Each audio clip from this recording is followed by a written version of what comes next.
Hi, everyone. My name is Yisser. I'm the Director of Operations. Hi, everybody. I'm Neda, Director of Programs, and we're super excited to talk to you today. So thank you, everyone, for joining us.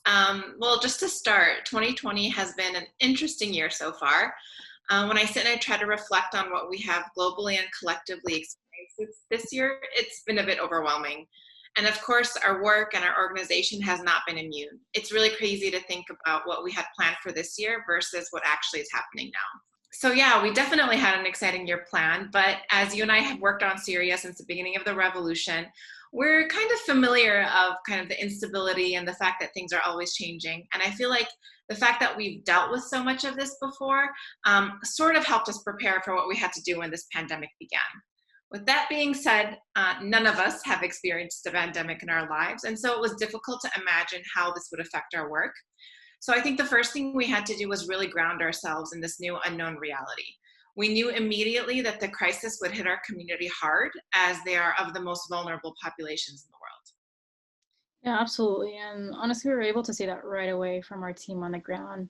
Many in our communities are hourly workers, and so they lost their source of income as a result of the stay-at-home orders.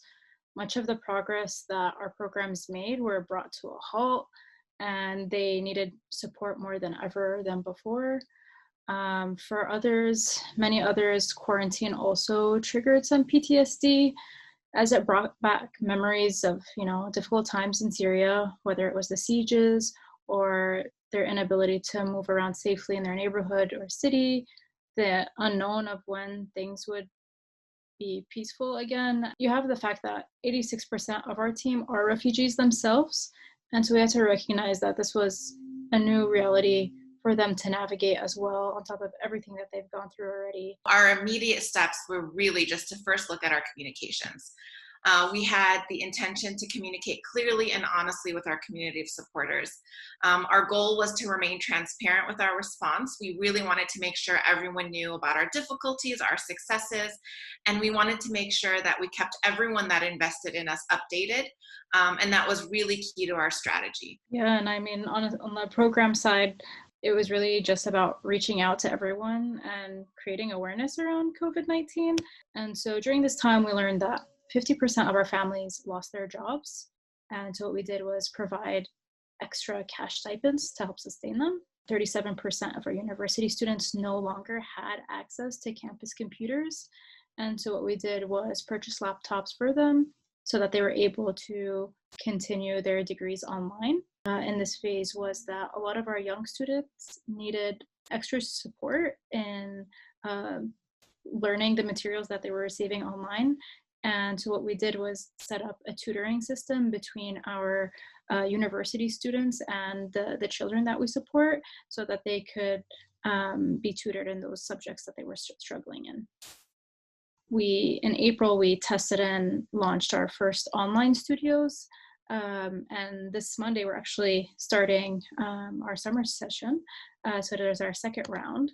And so what we did was rethinking what kind of studios could be done without so many tools and using things from home or things online. And so they learn multiple new things through these kinds of online studios.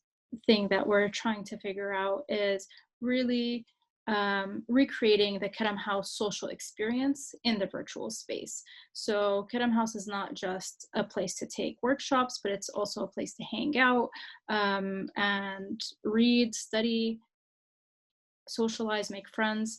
And so what we did was we started having sort of these social bonding activities online virtually. So we shifted our team to remote work almost immediately. And so this was a very dramatic shift for us. So I think in general, this pandemic has forced us into uncomfortable situations.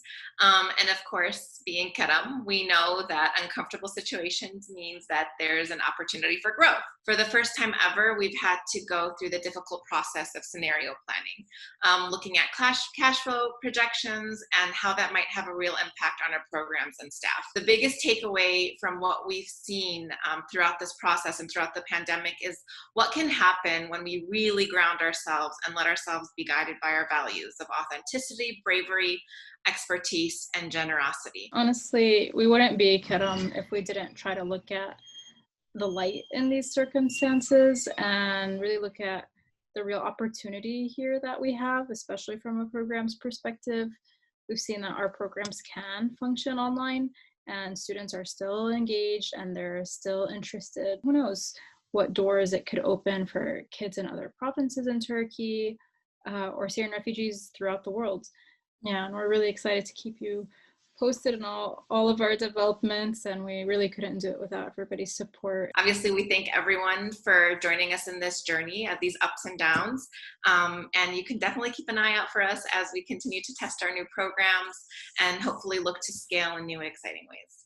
Please keep an eye out for things that are changing and things that are developing. And we hope that these difficulties only kind of give us more clarity and more guidance on where we should be going as an organization. And hopefully that's towards more impact and more reach and kind of a continued growth of our programs and our team.